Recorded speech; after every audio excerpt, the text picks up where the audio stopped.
What's the emergency? No problem. All units are Hi, by I'm at the corner of Pleasant Hill and John Young Parkway. 1519 East 18.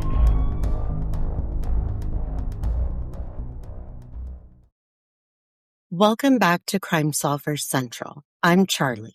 And I'm Jace. Today, we're talking about the unsolved murder of Eric Shaw. Eric Shaw was shot in Columbus, Georgia in the early morning hours of July 21st, 2015. He fought for his life for months after that shooting, but later died from the injuries and complications connected to what happened that night.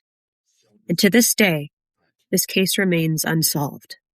This isn't one of those stories where there's a neat ending, a courtroom resolution, or some public confession that ties everything together. This is a family still waiting. This is a daughter still asking why. This is a case where the public facts exist, but so many of the answers still don't. And joining us for this conversation is Taya, Eric's daughter. Taya, thank you so much for being here with us and for being willing to talk about your dad, your family, and the fight for justice.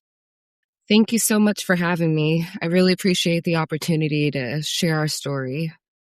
Before we get into the details, we want to say this clearly. This episode is about Eric Shaw as a person, not just a case file. And it's also about respecting the pain of the family left behind. Exactly. And in true crime, there's always a danger that people focus only on the evidence, only on the violence, the mystery, only on the theories. But for the family, this isn't content. This is real life. This is an empty chair. This is years of birthdays, holidays, milestones, and unanswered questions. And that's why it matters to hear directly from the people living with that reality. So tonight, we're going to do three things. First, we're going to lay out the publicly known facts of the case. Then we'll move into a deeper question and answer discussion with Taya. And at the end, we'll talk about what people can do if they know something, remember something, or just want to help keep pressure on this case. Let's begin with the basic timeline. Public reporting says that on July 21st, 2015, at around 2 a.m, Eric Shaw and a female companion were inside a red 2009 Chevy Aveo at the Southside Court Apartments in Columbus, Georgia, when both were shot. The female survived. Eric suffered critical injuries. That right there already raises a lot of questions. 2 people inside a car, late at night, apartment complex setting. 1 victim survives, 1 victim later dies. And yet, years later, there's still no public resolution. And one detail that really stands out in the case is that Eric did not die that same night. He survived the initial shooting and remained in and out of the hospital, fighting for months. According to reporting, he was later released from the hospital, then readmitted, and eventually died on October 20th, 2015, from complications tied to the shooting. That means this case has layers of trauma. There's the violence of the shooting itself, but then there's also the months-long aftermath, hope, setbacks, uncertainty, and then loss. And for families, sometimes that kind of prolonged medical fight can be especially devastating because you're living in the space between crisis and hope for weeks or months. It was devastating, praying for a miracle, while also seeing how fragile my dad was in that situation. He was hooked up to every monitor in the hospital room. He had wounds in his skin that they couldn't cover, and they honestly didn't think that he was going to make it past the first surgery. So it was just one of the most helpless feelings in the world, not knowing what to expect at any moment. Taya, before we go any further into the investigation side, we want to talk about your dad as a human being. When people hear victim, it can flatten everything about that person's life. So tell us, who was Eric Shaw outside of this case? My dad Wow, he was just so full of life. He had one of the biggest laughs ever. He's just a huge goofball. But he was also very complicated. I mean, he had me when he was 17 years old. He was born in Panama and eventually moved to Washington State, where he had me at 17, had issues with his family. He was a kid raising a kid, so still trying to figure life out, but he just wanted to do better. So eventually he moved back to Georgia in hopes that he could turn his life around and do something new out there because we have family out there. And unfortunately, he wasn't able to have that opportunity to change. He was out there for maybe 2 years. Then this happened. But my dad, he's human. Like, he's not perfect, but he's human. He was trying to figure it out. And yeah, it's just a goofball. I just know him as being my dad. You know what I mean? Like the guy that, was giving me wet willies while, we were driving in the car, and just a huge goofball. Like, I didn't really want to be around dad. Like, who wants to be around their parents? I want to be around the kids, but like dad was always playing around, always involved. Like, he was just a really big kid at heart and really just wanted the family to be together and just wanted us all to be together. So it's crazy that we're here. Thank you for opening up about that. I mean, it's really important to talk about how he was just another person. He was a human being. He was somebody who mattered to people. I mean, when a case goes unsolved like this for a long enough period of time, the public can start to think of it as old news, but for family members, it never gets old. It stays in the present. It stays in your mind. Yeah, I can't agree more. And that's part of why keeping this story alive matters, not just for awareness, but also for dignity. And I want to wonder, like, was your dad somebody that people gravitated toward? Somebody who had a big presence in your family? It sounds like he was somebody very important to your family and yourself, right? Certainly. He was definitely a big part of the family. He's the life of the family, the life of the party. He just had a way of just bringing people together, making everyone smile. He would say like some of the most just nonsense could come out of his mouth. And he would just bring us all joy, or he'd just do something, crazy, and just, it would bring us all together. Yeah, everyone gravitated to my dad. Kids, everyone loved him. We loved him. Yeah, and that, shows it. A loss like this impacts like the whole family, friends, community. And I think that's oftentimes something that people don't understand, is how one act of violence can leave dozens of people carrying that grief, that anger, confusion, and unresolved pain for years. Yeah. And going into what we know, we're going to stick with the facts that we can verify publicly.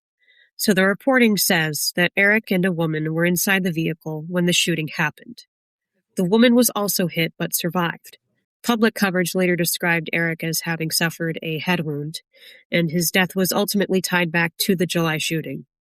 And publicly, that still leaves a huge information gap. There doesn't appear to be a named suspect in the public reporting we found.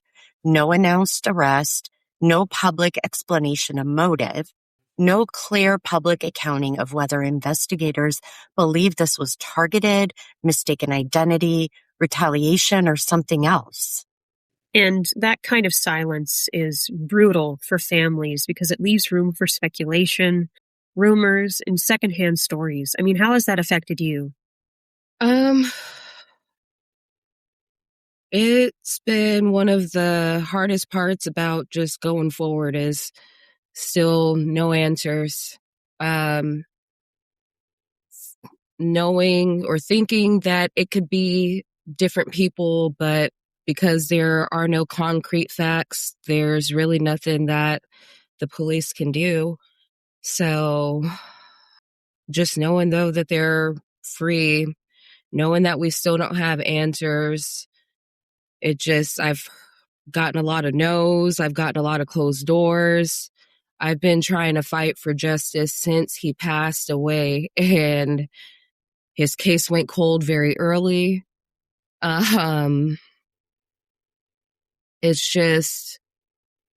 It's something that I can't even describe, you know.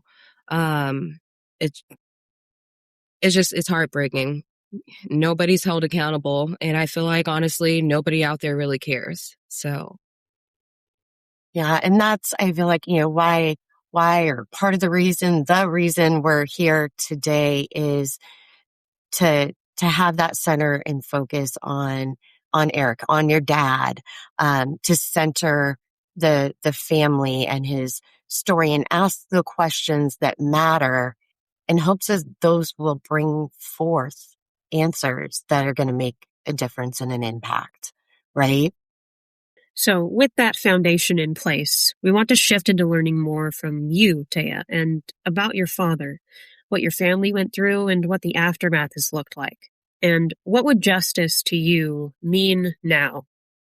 And for everyone watching, this next portion is really where we move into the case summary, into the lived experience, because sometimes the public record tells you what happened on paper, but the family will tell you what that felt like and what the experience was.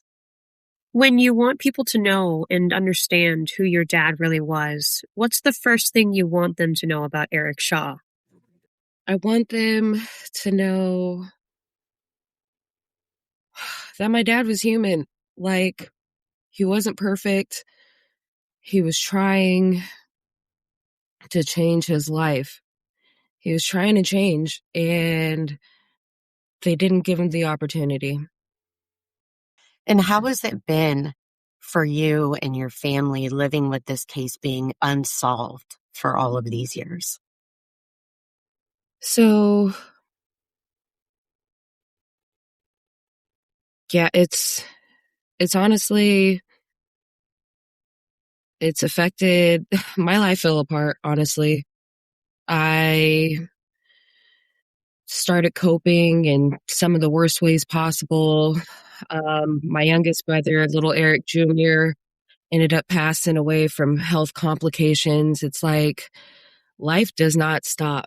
You know what I mean? Like, life kept going, and he's not here anymore. The family fell apart.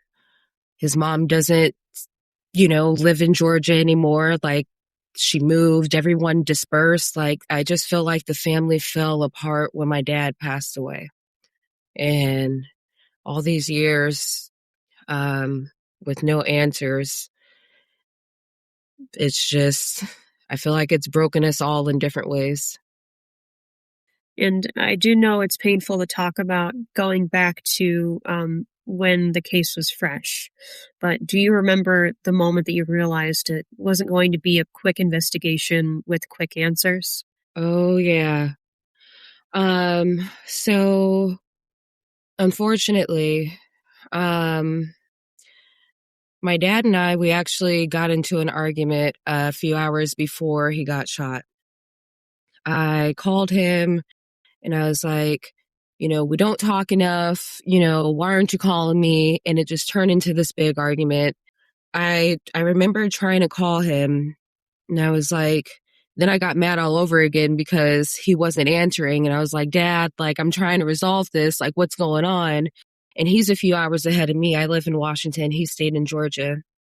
So I'm thinking, like, what's going on? Like, why aren't you calling me back? But then I got mad, and I'm not thinking anything like this is happening to us. I didn't know that when I was trying to call him back, he was going through his demise at that time. So I get a call from my cousin, and he's like, hey, Taya, have you talked to your dad? And I was like, no. And, or no, I'm sorry. I said, I kind of go into the argument that we had and I'm like, but, I tried to contact him. We haven't talked, whatever. Like, again, not thinking anything of it. And then that's when he tells me, well, your dad got shot. And I'm just like, no, like this doesn't happen to us, Immediately, I'm on the next plane out in Georgia. And when I saw him hooked up to every machine and when I saw him with those holes in his skin that they couldn't cover, like I knew like when they were afraid to do surgery on him, like I knew like this is going to be very long, very fragile. And I also lost hope very soon with the detectives when I spoke to them and they told me, well, for all we know, this could be random. I'm just like, someone doesn't walk up to a car and shoot someone 8 to 10 times while they're sitting in the car, sleeping in the car, and leave a witness behind for no reason. They didn't take anything. Like, they wanted to take his life. So. God, I'm so sorry, Taya. You speak about the time your father was in the hospital and those months between the time he was shot and the time he passed away. What was it like during that time frame for you? So, it was very heavy. But I mean, he was in a coma for, let's see, he woke up or they took him out of the coma in, I would say, late August, early September. We just kept holding on to hope. I honestly, he just kept surprising us all. Like, we didn't think he was going to make it through the first surgery, the second surgery. He had multiple surgeries. He made it through. He wasn't in a coma anymore. They took him off the trach. Like, he was just slowly but surely improving. We were just, honestly, we were all surprised. Like, I think he's a miracle. Like, he did things on his own terms. That was my dad. And so I feel like even down to this situation, he did things on his own terms. So, let's see, October 6th, they released him from the hospital, and they released him into his mom's care. And I just so happened to book my flight from October 6th to October 20th or the 21st. And I didn't know what was going to happen. I didn't know, but I just knew I was going to go down to Georgia and be with my dad and take care of my dad however I could. So, he was improving though. Like, he was remembering things that, happened when he was a kid. Like, he saw my mom as well. And like, those two, were together when they were 15 and 16 years old. So he was talking about rings and different things that they had gotten each other. And he surprised us all. He was improving. He wasn't going to be paralyzed. He did have, a bullet inside of his head somewhere that they didn't want to remove, or maybe it was in his back. It was somewhere that they didn't want to remove it because they didn't want to cause any further complications. But I did not expect, I don't think any of us expected for him to pass away. Like, he already made it past the hardest parts. So, but, his mom showed him a picture of himself. And that's when she like showed him like a picture of himself like in the mirror. And that's when he just lost it. Like, that's when, like, they say it was the blood clot. Something happened with the blood clot, but I don't know if it was the high stress that maybe was brought onto him with him seeing himself in that way. but he never came back home after that. It's so tragic. I mean, after fighting for so long as well, I want to take a bit of a step back and talk about cases like yours, like your father's, a bit more generally. What do you think that a lot of people tend to misunderstand the most about families who are waiting for answers in an unsolved homicide? I think that people misunderstand that just because the time goes on, it doesn't mean that the grief goes away. Like, grief, I'm learning, is now forever, and I was trying so hard to cope and get rid of it and run away from it, but there is no running away. So we're always going to want answers. It's always going to be fresh. I'm always going to be searching. Like, that's how I actually found your platform, is I'm always searching. I'm still always searching, knowing that if they had something, they would call me, but I can't give up hope. So there are some people that are able to make peace, and they're like, okay, I gotta move on. And if the answers come to me, they do. But that wasn't me. I've always fought for my dad. I've always been a daddy's girl. There's some people we can't let go. There are family members we have to fight, you know. I feel like it's been myself. There's been a few other people that have helped me along the way, but I feel like I've been in this a lot by myself. And I know there's a lot of other people out there that feel the same exact way. So I'm going to continue to keep him out there as much as I can. But I think they think we moved on, and it's been 10 years. It's been that long. Like, you're not moved on yet. And it's like, no, I'll never move on, you know? And even when we find the answers, somebody took their life. So there's still always going to be an empty hole there. Even when the person goes away and they get found, they're still not going to fill that void from them choosing to take our loved ones. And it's unfortunate because we live in a society where homicide is way too common now. It's way too common. I have people that ask me, well, why? Like, what did he do? There's no reason for that. There's no reason. So, Gosh, it sounds like you've really fought hard and you've continued to fight and you're still fighting. Do you feel like that your father's case got the attention it deserved? no, not at all.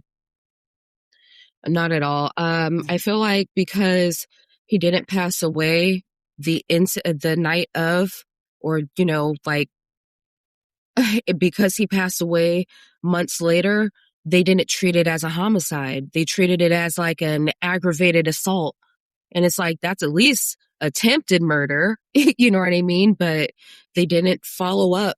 I don't remember any detectives coming around and coming to the house and trying to jog his memory or doing any work with us when I was out there in Georgia. Like, nope. By the time my dad passed away, that case was already cold.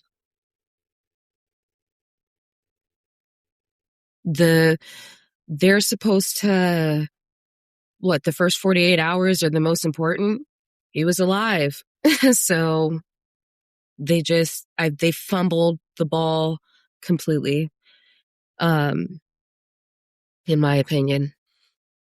Yeah, I completely agree with you. I mean, it's just horrifying, the level of neglect that can go into a case like this, especially when the person doesn't immediately pass.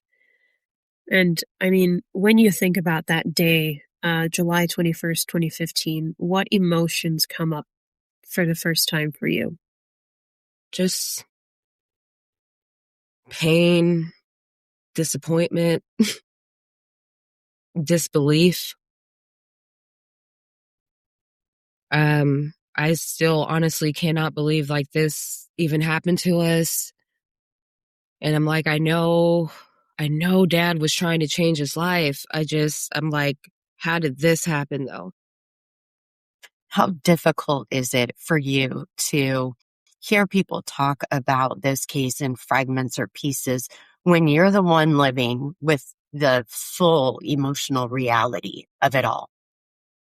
Honestly, it honestly feels good to have people talking about him because I feel like nobody cares, if I'm being completely honest.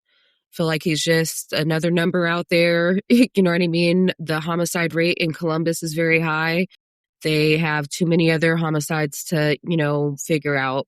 So it feels good to know that or see or hear anybody just talking about him or trying to look into the case or whatever. Like whenever I hear anything or see anything, it really just gives me more hope because I'm not giving up. So it gives me more hope. I definitely see where you're coming from. I mean, especially when homicide rates are that high, like sometimes those numbers don't translate to real people for some. And the reality is that they are. And I just want to know, I know I asked this before, but I really want to hear what you feel justice would look like today. Justice would look like them actually being caught and held accountable for what they did. I would love to know why. I'm a very understanding person, and it's not like I would ever understand why they did this, but I just want to know the why. Like what made you guys do that? My dad was only 37 years old. Like, I'm 30 now. So it's just kind of like he had his whole life ahead of him. So just why? Would you say that's the thing that keeps you talking and about your father's case after all this time? That's the motivator? Or are there other things? Is there something else that's your main driver to keep this, to keep talking about your father's case and continue to move forward with that? It's definitely that why. Because I'm a person, I'm just all about solutions. And it's just just knowing that why, you know what I mean? And just I need to know the why, what happened, you know what I mean? Also, my other drive, behind this is to just keep my dad alive as much as possible. I want to keep his face out there. I want to keep his name out there. I want for people to know, I want you to type in Eric Shaw. And unfortunately, it may be this, but you're going to see as much as you possibly can about Eric Shaw. I just, he deserves to be talked about. It doesn't end. It doesn't end like this. So yeah, I want for people to say his name. It makes me feel good when I show people his pictures and, they're like, wow, that's your dad. And I'm like, yeah, so he deserves to be fought for. Absolutely. I mean, listening to that, one of the things that really stands out is that unsolved cases don't just sit in the past. They stay active in the lives of the people who loved the victim. Yeah, they often become a second burden. First, you lose someone, and then you carry the silence that follows. And that's why we want to keep his name out there as well. I mean, that's why awareness matters. Because in some cases, someone out there does know something. Someone remembers who was around, someone heard a story, someone has been sitting on information for years, and letting more people know the name is going to make it more likely that that information gets to the right people. Yeah, and sometimes it only takes one person deciding that they can't keep quiet anymore. So far, we've talked about who Eric was, what we know about the night of July 21st, 2015, and what it's been like for Taya and her family living with an unsolved case. And at this point in the conversation, we want to shift into something that always has to be handled carefully with unsolved cases. Discussing possible explanations for what might have happened that night. And as with all of our discussions about this topic, we want to be clear about something. None of what we're about to discuss is an accusation toward any specific person. These are general investigative possibilities that come up in many shooting cases. Exactly. Our goal here isn't to point fingers. It's to talk about the types of scenarios investigators often consider and the questions that still linger. And of course, Taya, if at any point something feels uncomfortable or you'd rather not go down a certain road of discussion, please just say so. Just let us know. I appreciate that. I think talking through the possibilities can help people understand how complicated cases like these can really be. All right. So one of the first things investigators usually ask in a shooting like this is whether or not the victim was specifically targeted. This meaning that someone intended to harm Eric specifically, whether because of a personal conflict, a past disagreement, or something else. The fact that Eric and another person were inside a vehicle when the shooting happened raises a question investigators often ask. Was the shooter looking for that specific car or that specific person? Now, do you personally think that your dad had any enemies or people who might want to harm him? Yes, absolutely. My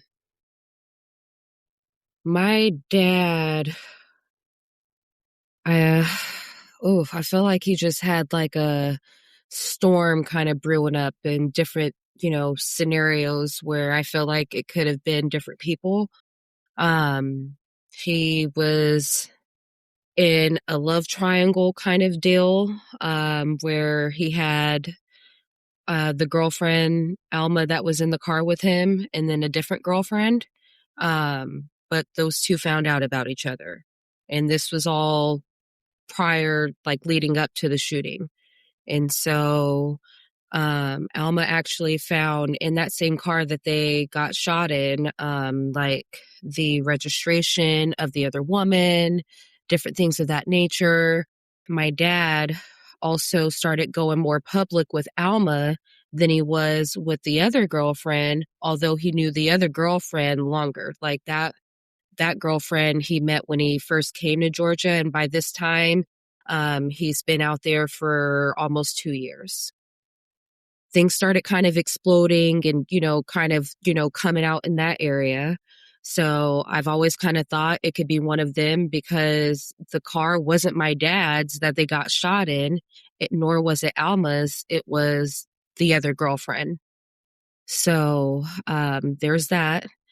But then my dad got into a fist fight with Alma's brother a couple of weeks prior to the shooting, which was also very different. Like my dad was going to church and different things like that. Like he wasn't out there fighting, you know what I mean? My dad was honestly known to, be in different love triangles and things of that nature. Like that was him. I'm not going to lie. But that was his normal. So it just kind of, the only thing that is different this time is this fight that he gets into with Alma's brother. And I guess apparently he like knocked the guy out or something over a disagreement that they had. Still not really sure what the disagreement was about. Had something to do along the lines with maybe Alma's children or something like that. I don't know. But my family kept telling him, stop going around there, but my dad kept going around after the fight. And then my dad and Alma, they're inside of the brother's house because Alma stays with that brother that he got into that physical fight with. They're in Georgia in July, in the middle of July, okay? And everyone knows you have AC running because it's super hot outside. So in the middle of July, they had the heat going, and this is what I was told from Alba, that they had the heat going. The brother had the heat going, and my dad didn't like being hot. So he went into the car to go sleep in the car because the car was going to be cooler. So those two came downstairs, got cozy, got comfortable, and then all of a sudden this happens. I Have Oh, go ahead. Sorry. Go ahead, Jace. The family, Alma's family, although it happened right there on their property, like they never try to help.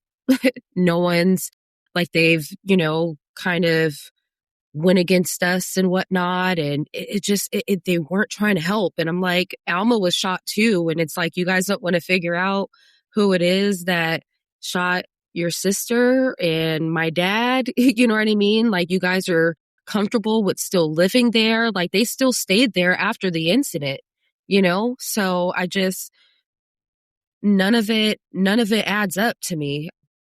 I don't think that it was random. They didn't take anything from him. They just went up there and they shot him and they left. But they weren't intending on shooting her. They didn't go around to the other side of the car. They were just shooting at him, and she just so happened to end up getting a bullet as well. That was it.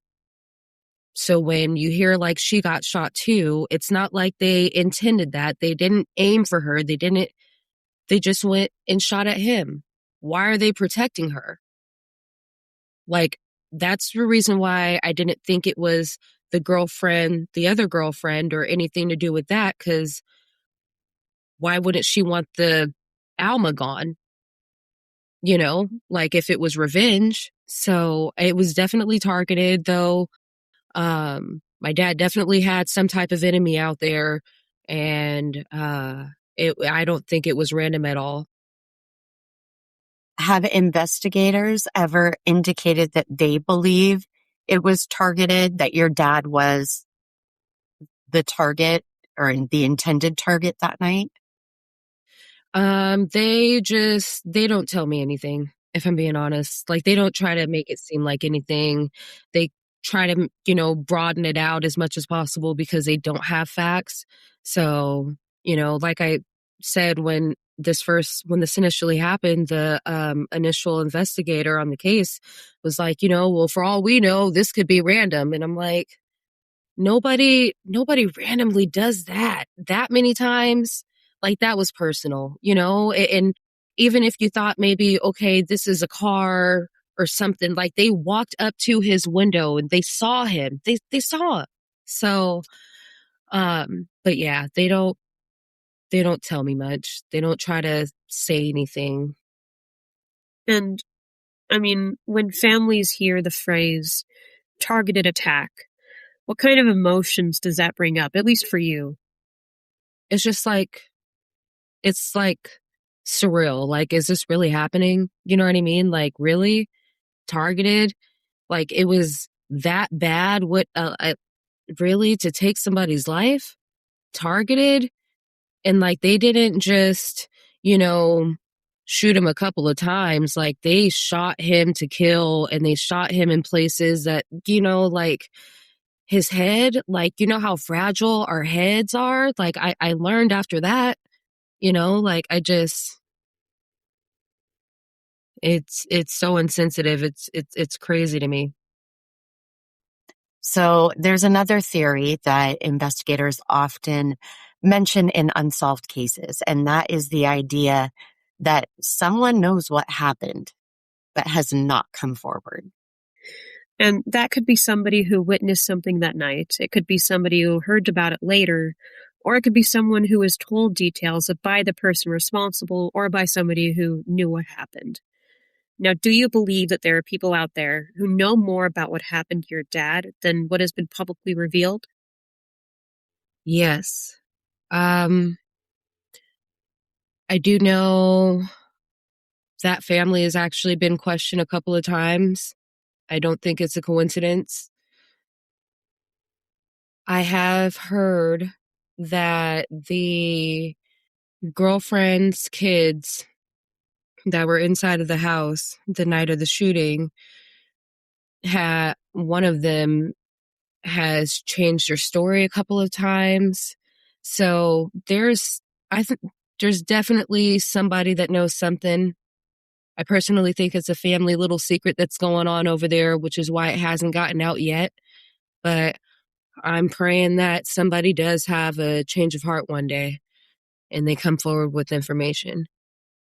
And what would you say to somebody whoever could possibly be out there who might have some information, what would you say to them after all these years? Um, I I just asked him to come forward. Um, I don't think that it's good for our hearts to carry that type of darkness. Like that's a dark secret. You know what I mean? Like it has to, eat at a person. There's no way, like if you have a heart, there's no way that, that type of information and holding on to it and knowing that you know something that could help, I think it does eat up at a person. So, I wouldn't be upset. You know what I mean? I feel like it's better late than never, but please come forward if you know something. And one of the strange things about unsolved cases is that sometimes the passage of time can actually help solve them. Yeah, absolutely. Memories change, relationships change.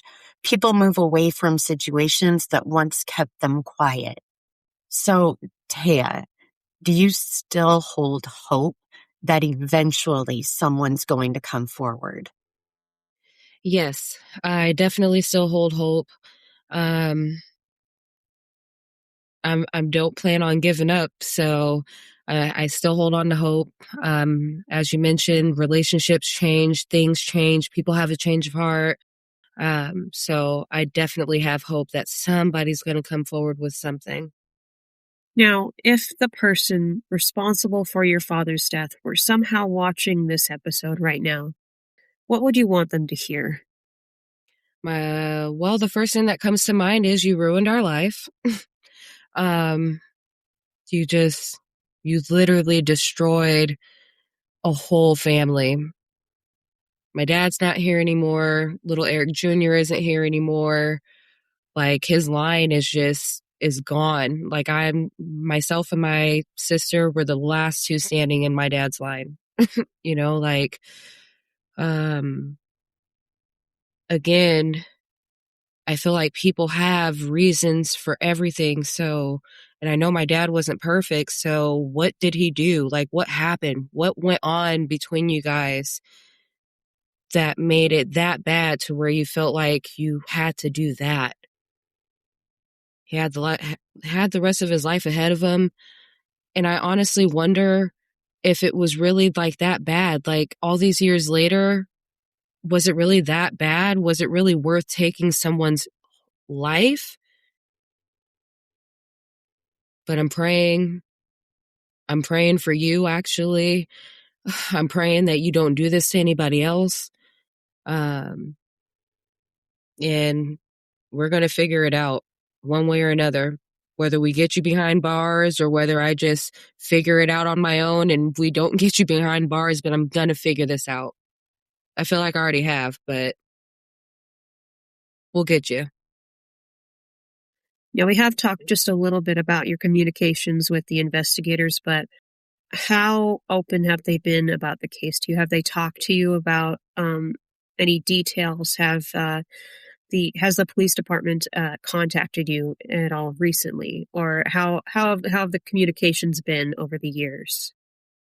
The communication has been very slim to none. If I don't contact them, they have not contacted me.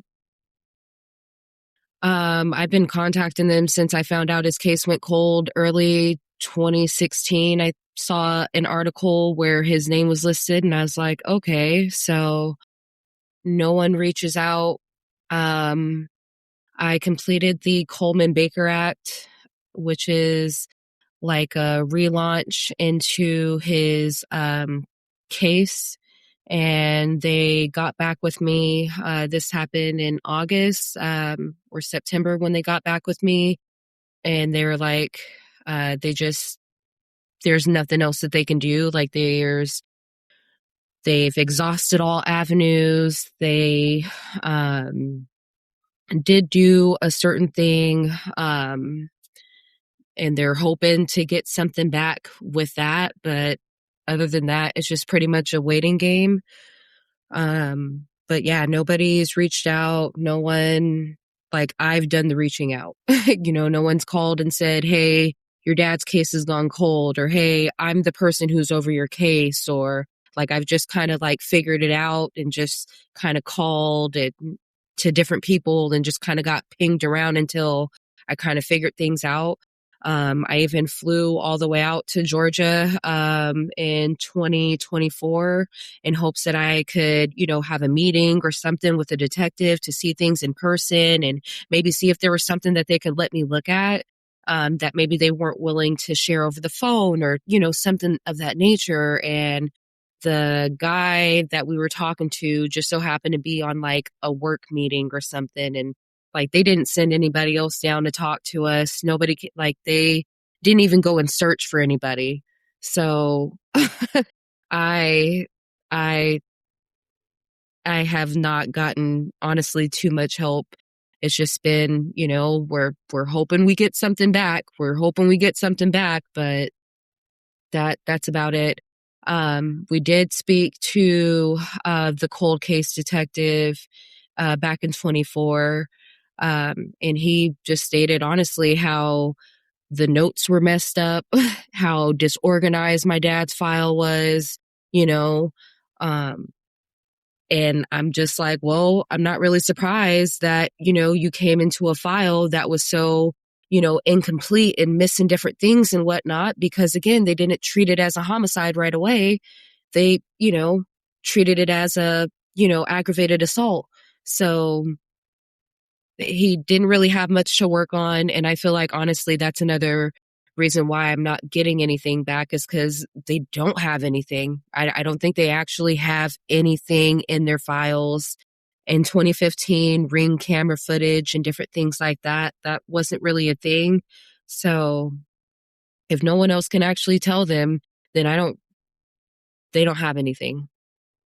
So do you know, like, as of today, as of the day we're recording, is your dad's case a cold case?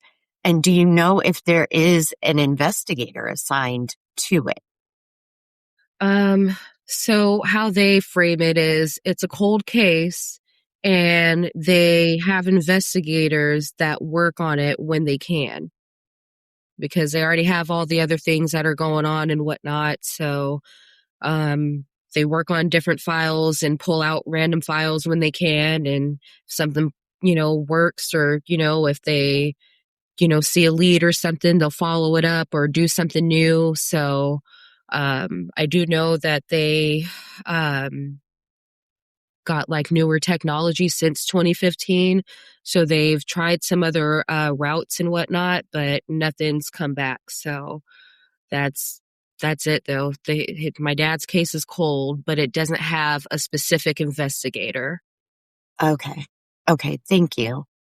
Gosh. So when you step back and look at everything, I think one of the hardest parts of cases like this is that there are possibilities, but no answers. Yeah, and those unanswered questions can follow families for years. But what we do know is that Eric Shaw was a human being whose life mattered, whose family still cares deeply about him, and whose story deserves to be remembered. And before we wrap up tonight's episode, we want to talk about something extremely important, what people watching can do to help.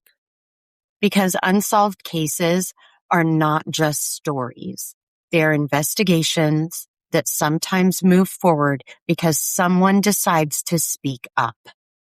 If you lived in Columbus, Georgia in 2015, if you were in or around the Southside Court Apartments area that night, if you remember seeing something unusual, even something that seemed small at the time, that information could still matter.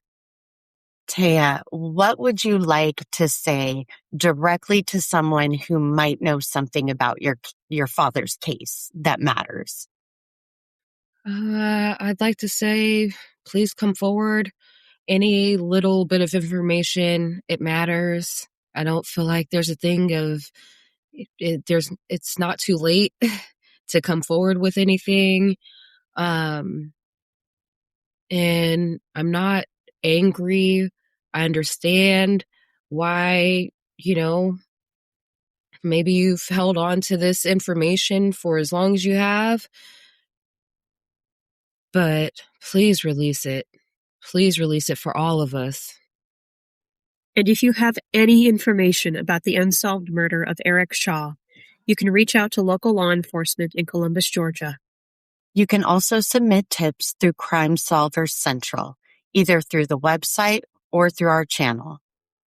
And one of the easiest ways that people can help cases like this is simply by sharing the story. Share this episode. Talk about Eric Shaw. Keep his name alive, because sometimes awareness reaches the one person who knows something. And Taya, before we close, we want to give you the final word tonight. I really want to thank you guys for having me and honestly having this platform for people like myself to share our stories, to put our loved ones' stories out there because they still matter. Eric Shaw was more than a case. He was a father, a son, a friend, and someone who should still be here today. And justice delayed does not have to mean justice denied. If you know something, say something. This has been Crime Solvers Central. I'm Jace. And I'm Charlie. And until next time, stay safe, stay curious, and stay loud.